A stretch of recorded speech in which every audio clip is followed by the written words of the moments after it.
it certainly is a pleasure to see everyone out this morning. You know, as many of you are aware, I spent the last few weeks coming up here on the weekends and getting up in this pulpit and addressing a camera surrounded by an empty auditorium. And I got to tell you something, that's more challenging to do than you might think it might be. But this is more like it. This is how it ought to be. You know, I've mentioned before to you several times, actually, how that oftentimes on Sunday mornings, for whatever reason, I'll find it necessary to come up here quite early on Sunday mornings to do something, get the building ready, or do something that I forgot to do previously. And I've noted before how when I come up here early on Sunday, I take note of how quiet, how still it is here. I don't like that. But I always take comfort in heart in knowing that in a few hours it won't be that way. See, I like a noisy house. And whether you're talking about the residence that I live in or this house, I like a noisy house because that noise is life. And so when I've been here on those early Sunday mornings on the Lord's Day and experienced the still and quiet of that time, it's always given me pleasure to know that it wouldn't be that way for long. That the Lord's people would be gathering at this place on that day and would be filling this house with life. Things haven't been that way around here for a while. It's been 9 weeks since we last met. 63 days. That's longer than Moses was up on the mountain.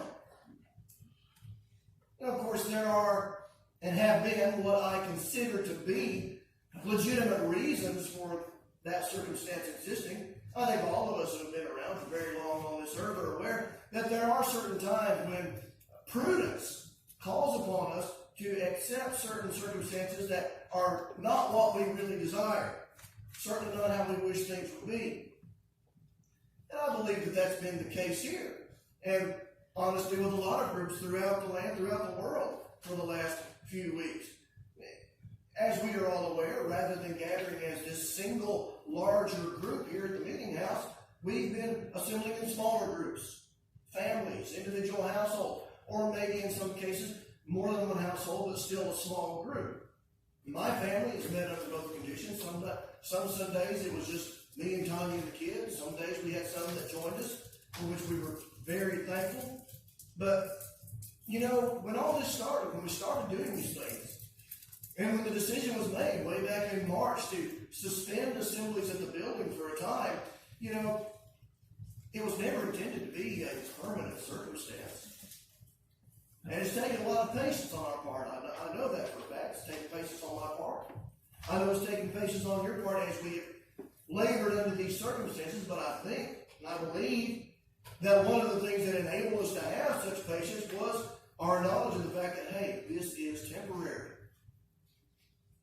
When the decision was made not to assemble for a time, it was the understanding and the desire of everyone involved in that decision that we would assemble again one day, publicly, and we might say as the church at Loudon as a whole.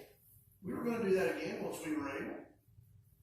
Now, I will note at this point that given what we're being told right now about the spread of the virus, we really don't know what the future holds. But I tell you what, right now, at this moment, on this day, I am so happy to be where I am. And I'm so happy that you are as well. This is a day that I have eagerly anticipated, especially in the 4 days since it was decided we would meet this morning. But beyond that, really, this is a day that I've been anticipating ever since the last time we got together here at the building. Over all those weeks, I've been thinking about it, anticipating this day and what it means to me, what it has meant to me as I have anticipated it, and what it means to me now that the day has arrived. Just realized I haven't been recording. But for our study this morning, for just a few minutes, I just want to share with you some thoughts that have come to me because we have had to live under these strange circumstances over the past few weeks that have been brought about as a result of this quarantine and the resulting lockdown. There's a silver lining in pretty pretty much every cloud. And some of these things that I've been reminded of, I've counted as a silver lining to the cloud that has been the lockdown. And I just want to share them with you for a few minutes this morning in the hopes that maybe they will help you, encourage you, and help you on your way to heaven. One thing that I've thought about since we've last assembled, and since we've been deprived of the ability to assemble since that time, I've thought a lot about the blessing and privilege of being able to assemble. Now, this thought has occurred to me in really a couple of different senses, on a couple of different levels. You know, as I noted, we have not been able to meet here at the building with everyone, but we have been able to meet in smaller groups. And one of the things that I thought about, one of the ways that I thought about the blessing of assembling is in the fact that I have been able to assemble with folks. Nevertheless, despite the fact that we're not assembling here, I have been able to do that. Many weeks it was just me and the family. As I noted though, sometimes it was with some others as well. Sometimes it was on the front porch on pretty days. It was in the living room on the days that were a little bit cooler. But we have been able to do that, and it has been a blessing to do that. We can worship the Lord regardless of where we find ourselves. I couldn't help but think, as I pondered this over the last few days, of a couple of men many years ago who were found to be singing hymns to the Lord at midnight from a prison cell. Paul and Silas worshiped that night, as recorded in Acts chapter 16. You know, under the law of Moses that was given at Mount Sinai, the place of worship was designated in the law. God made it very clear. You bring your offers. You don't offer your offers just anywhere. You bring them to the altar. You bring them to the altar first at the tabernacle and then later at the temple. And you can read those instructions that were given in Deuteronomy chapter 12. You don't offer your offerings just anywhere. You do them at the place the Lord is designated. Well, that's not the case now, thankfully. In John chapter 4, of course, as he spoke with the Samaritan woman at the well, Jesus at that time spoke to the woman of a time that was approaching. Now, it was approaching from their perspective. It has arrived from our perspective. But he spoke to her of a time that was coming in which the place of worship would not matter so much as the manner of worship, the manner in which the worship is offered. Worship, he said at that time, needed to be offered in spirit and in truth. From the heart with sincerity, but in accordance with what has been revealed in the word of truth. And you can do that, and you can do that regardless of location, regardless of where you find yourself. And so I can acknowledge that over the last few weeks, I have been conscious of and aware of the fact and aware of the blessing of being able to assemble with a small group and still know that, as Jesus said in Matthew chapter 18 and verse 20, he was there in our midst. But now, having said that, having acknowledged that, really, as I thought about the blessing of assembly over the past few weeks, what I thought more about is the blessing of this assembly. The blessing of being able to do what we are doing this morning. The one that we're engaged in now as the church that meets at Loudon.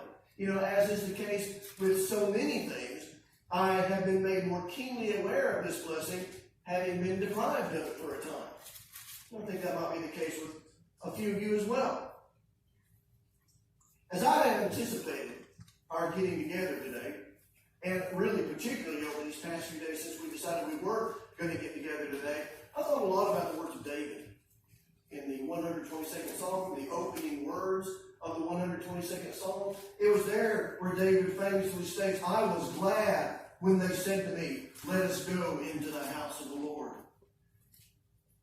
If your Bible's like mine, and you look at that, it says Psalm 122, just below that, before you begin the text of the psalm, there's a little phrase there that says, "A song of ascents."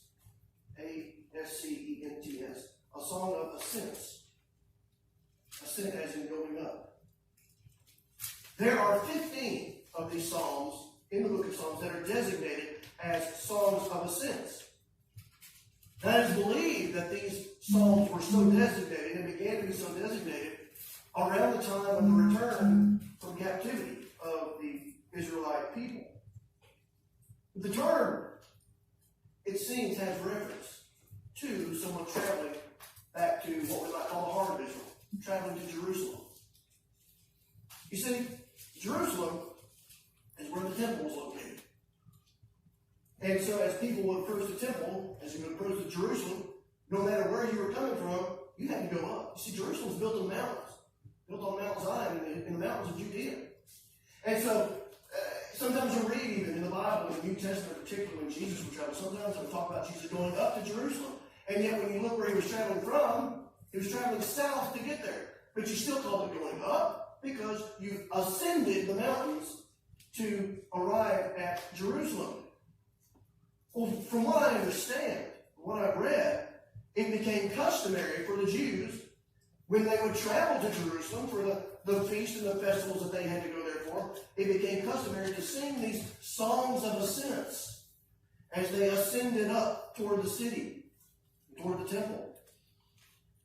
And with that in mind, just reading David's words here, if you're like me, you can get a sense of the excitement and anticipation that David, or the person many years after David singing the song, would feel as they approached Jerusalem, as they approached the temple, the household of God.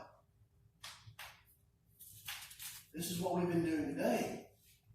We have assembled as the household of God, as the temple of the Lord. In the era of Christ, it is his church that is his temple, where his presence is enjoyed and his graciousness toward us is met with offerings of thanksgiving and praise. It's a wonderful thing to be a part of. I mentioned before, and I know many of you have noticed this as well, the differing attitudes that people might take as the Lord's Day approaches in a given week. You know, there are some that will say, well, it's Sunday, I've got to go to church. Whereas there are others who see the approach of the day, the best day of the week, as far as I'm concerned. They see the approach of this wonderful day and they'll say, it's the Lord's Day. I get to go be with my family. I get to go worship my God with my family. You see, one approach views this day and what we do as nothing more than a duty and an obligation. And while there is an aspect of duty and responsibility associated with this assembly, we need to recognize the fact is it is a tremendous opportunity and privilege and blessing as well that God has granted us, and even allowing us to approach him at all. Certainly in allowing us to approach him as his family in the way that we've been doing this morning. I've been missing that. I have absolutely been missing getting to do that with everybody here recently. And I know that many of you have as well. I know that because you told me. When we would call or we would text back and forth, checking in on one another, I don't know how many times people told me, I'm really missing everybody. I miss getting together with everybody. It's been a common emotion among many of us. The assembly is a blessing. In addition to an opportunity to worship, it is intended to be a means by which we draw strength from one another. We encourage and are strengthened on our way toward heaven. In 1 Corinthians chapter 11, of course, that is the chapter in which Paul is dealing with problems in the assembly at Corinth, and specifically in this particular passage, problems with the Lord's Supper. But one of the things that I take note of, for example, in verse 17 of that text, is that Paul criticizes the Corinthians at that time because the way they were doing things in their assembly, as he puts it, when they came together, it was not for the better, but for the worse. And implicit, it seems to me, in Paul's words there, is this idea that this coming together should be for the better. It should be for the betterment of everybody that takes part in it. That's how the assembly is intended to be. Now, a page or two over in the same letter, in the 14th chapter, 1 Corinthians 14, verse 26, as Paul gave further instructions there regarding how the assembly ought to be conducted, there he notes, among other things, that everything done in the assembly is to be done with a view to edification, to edifying, which means to build up, encouraging and making one another stronger as we come together, we who are a part of this assembly. The assembly is a blessing that has been granted to us, like so many blessings from God, to help us on our way to heaven. And so we see our earliest brethren who were directed and instructed by a Holy Spirit guided men. We see them assembling on a regular basis. I think of what Luke writes in Acts chapter 20 and verse 7, when he notes there that the disciples at Troas came together on the first day of the week to break bread, referring to the observance of the Lord's Supper. And we know at that time as well that they heard some preaching as well. They heard a lot of preaching that day, you might recall. But yeah, they worshiped the Lord on the Lord's Day. They came together on the Lord's Day to do that.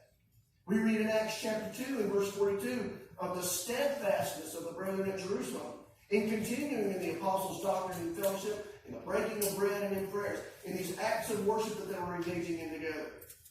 Our earliest brethren were assembling together on a regular basis, and they were encouraged to continue assembling together regularly. And really, not only were they encouraged to assemble, they were specifically discouraged from failing to assemble. Now, many in this group I know are familiar with the words of the Hebrew writer in Hebrews chapter 10 and verse 25, where it is written that we ought not to be forsaking the assembling of ourselves together. But if you look at the preceding verse, and really, I believe verse 24 and 25 ought to be taken together. In my Bible, they're actually presented as a single sentence. But both verses are a single sentence making this statement about how that we ought to be encouraging one another as we come together. Taking these verses together, we see that we do not forsake the assembling of ourselves together because we're looking for ways to encourage one another. That's the message of verse 24. And think about it. And it almost seems that the Hebrew writer is saying this. If you're looking for ways to encourage one another, you've got one of those ways staring you in the face every first day of the week. It just seems evident that the assembly, being a part of it, and being here for it, is a good way to encourage one another every week. Now I know that there are some who will say, well, you know, I can miss every now and then. I don't need to be there every time, but I'll still be all right. I'll be okay. I'll be just as strong. Well, first of all, I don't buy that. I don't believe it. You say it. But let's just say for the sake of argument that's the case. You'll be fine. What about your brethren? What about your family? Do you care about their well-being and their spiritual strength? Even if you didn't come for your own sake, and you really ought to come for your own sake, but you also ought to be thinking about how your presence here can be a help and encouragement to someone else, or how your absence could be a discouragement to someone else. Your willful absence. This is just another aspect of the blessing that the Lord intends the coming together of His people to be, as we are doing this morning. Remember what God said as kind of an introduction as to why He created woman to begin with? In Genesis chapter 2, verse 18. You know what He said there? He said, it is not good for man to be alone. And of course, like I said, in context, that was God setting up why He created woman. But there's a more far-reaching and broader general truth, I think, that the Lord expresses there. Just in general, it's not good for men, not good for women to be alone. And the fact is, some cannot marry. Not good for them to be alone either, though. But you know what God has done?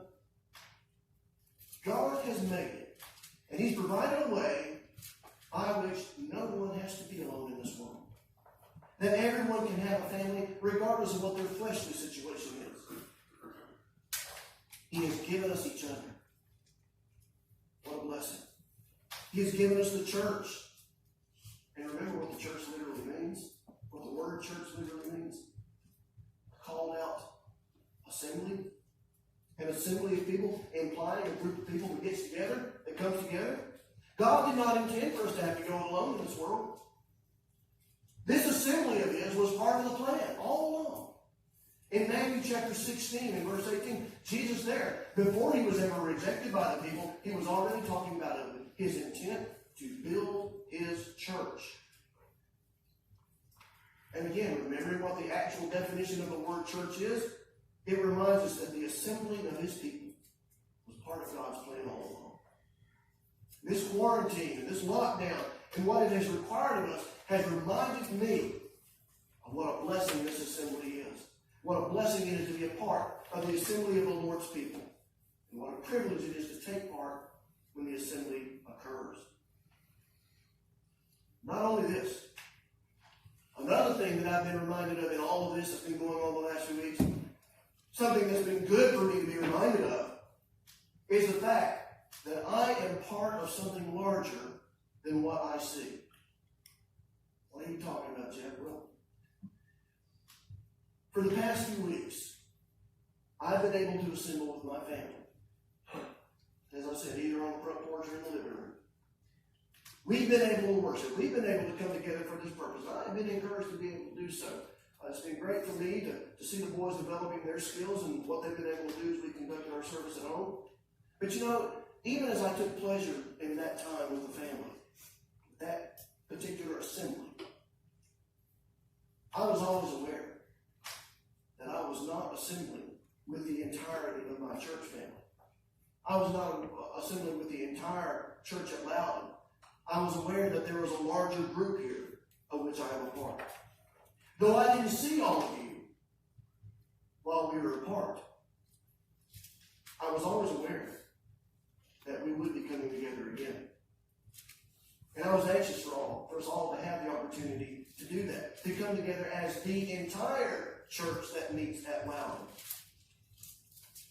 But you see, what that did was remind me that even as we do meet as the entire church at Loudon, we do not comprise the entire church.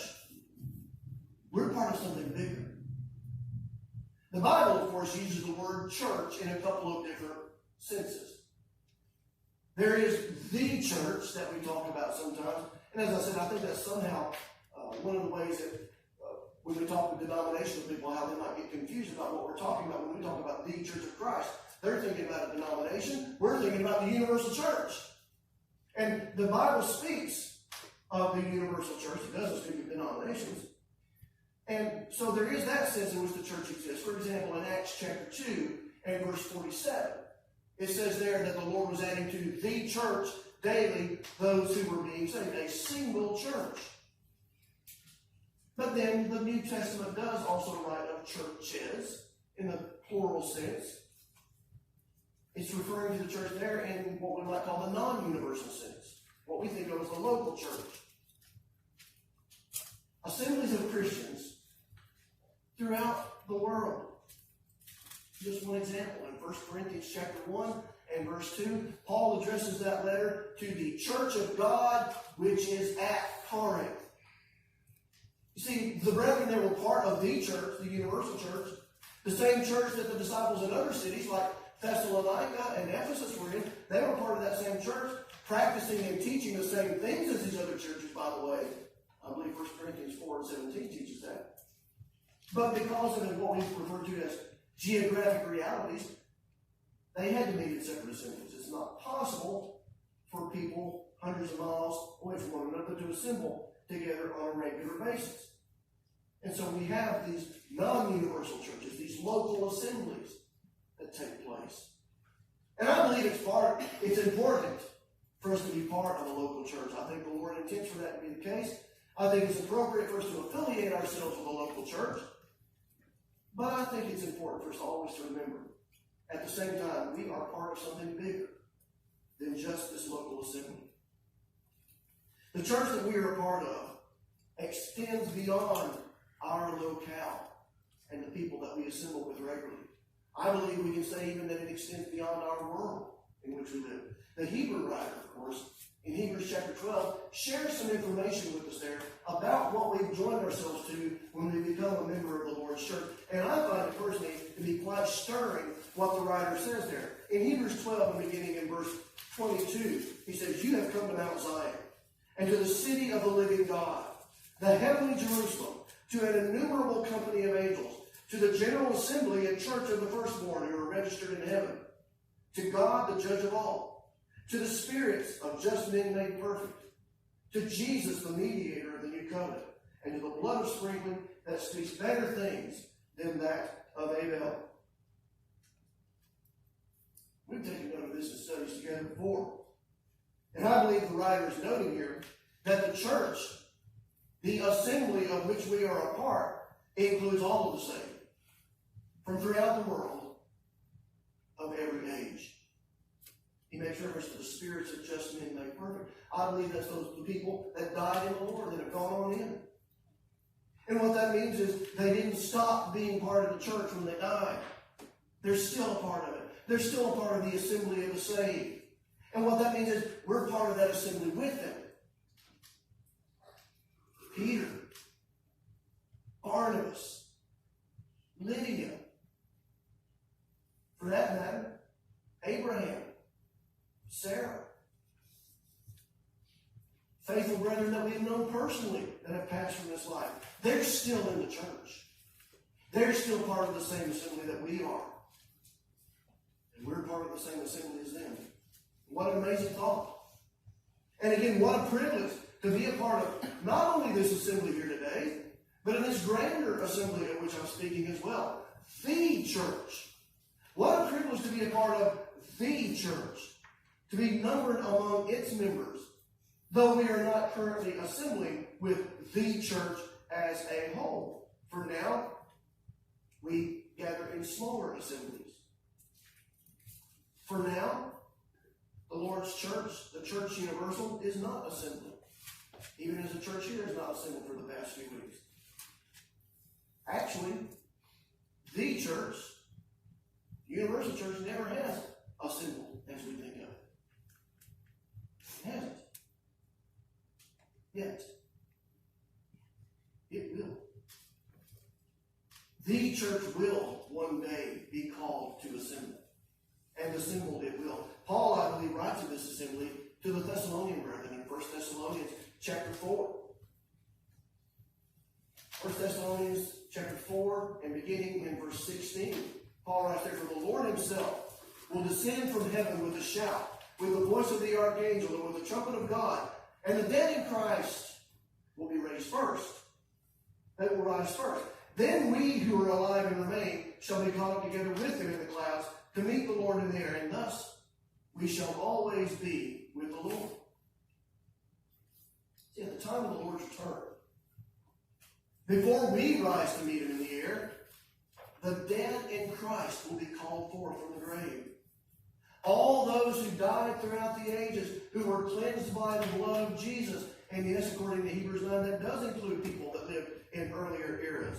All these spirits of just men made perfect, they will all be called forth.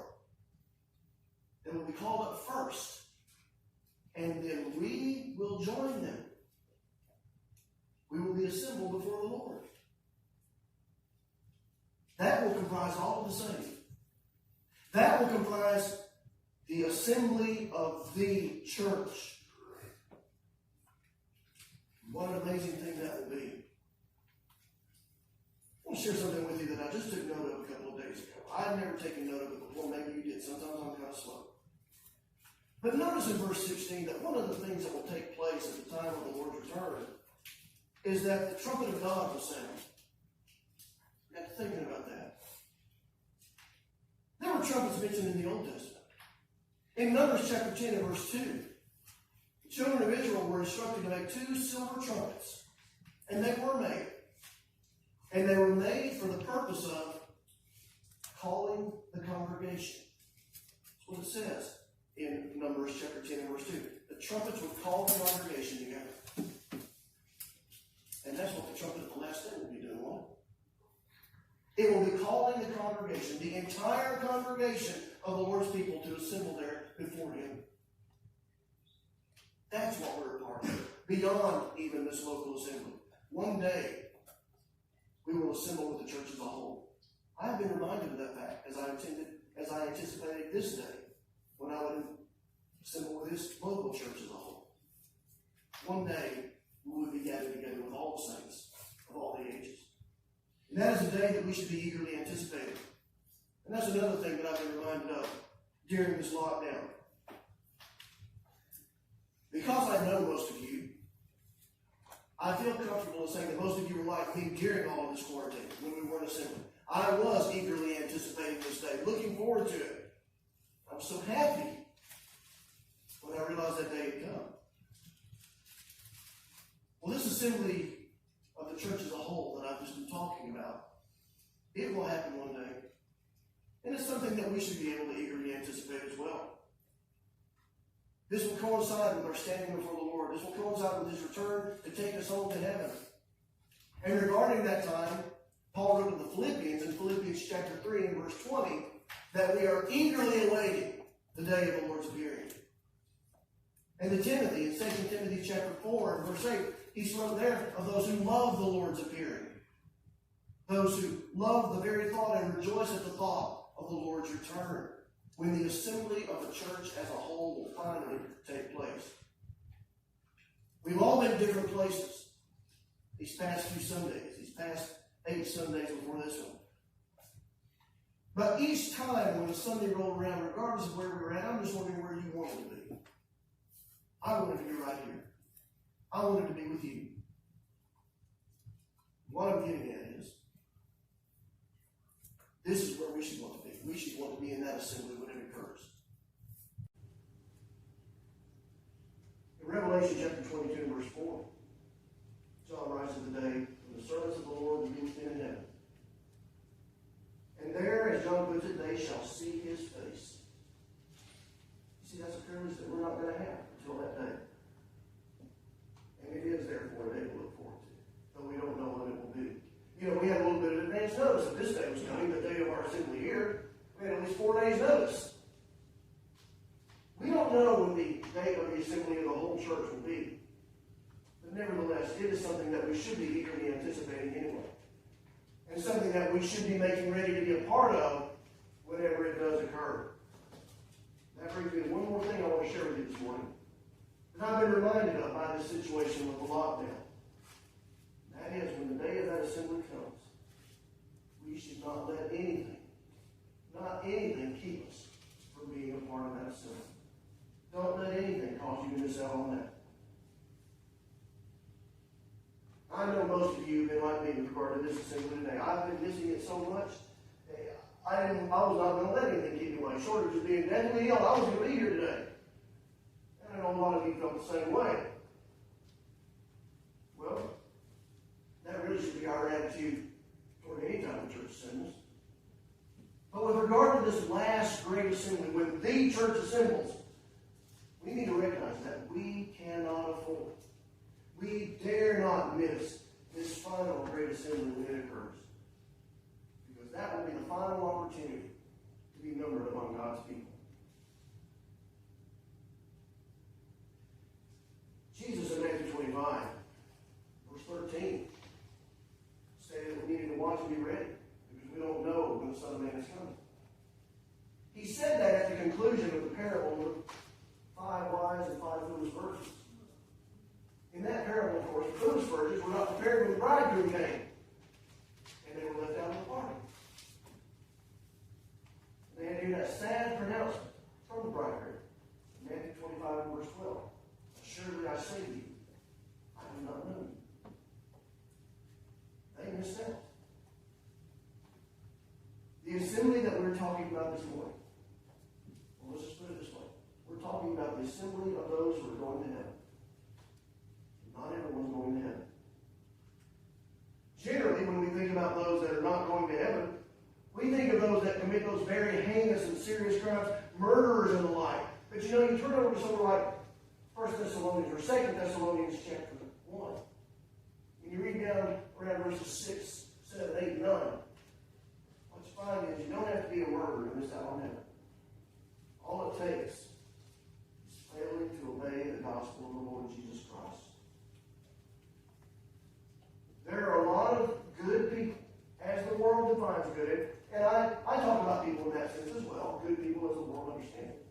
But there are a lot of good people who are going to miss out on heaven for this simple reason. They never got around to doing what Jesus said they had to do to be a part of his assembly. That's a very painful thing. It's always a painful thing to be left on the outside looking in of something that you want to be a part of. I think of the rich man in Luke 16 that Jesus talked about. We talked about the rich man and Lazarus. How the rich man not only found himself in torment, but somehow had some awareness of the comfort that Abraham or that Lazarus was receiving in Abraham's bosom. You know, as terrible as it would be to be banished from God, and consigned to hell for all eternity, how much worse would it be to live throughout eternity knowing that there are so many who are enjoying something so much better, and knowing that I could have enjoyed it as well, if only I had taken the time to be prepared to be in that moment. I know that this assembly will one day take place. I am determined not to let anything keep me from being a part of that assembly. As I think particularly about this last one, I am again reminded of the words of a dear friend of mine out in Texas. He's noted this in his preaching many times. That if you miss out on this, you miss out on this assembly that we're talking about right now, the assembly of people going to heaven. I don't care who you are. I don't care how famous you are, how popular you are, how powerful you are, how rich you are. If you miss heaven, you have just missed all there is. As the old song says, I want to be there in that moment. And I hope you do too. Thank you for your attention this morning. Go ahead and take out your song books. Turn to the number that's facing right here.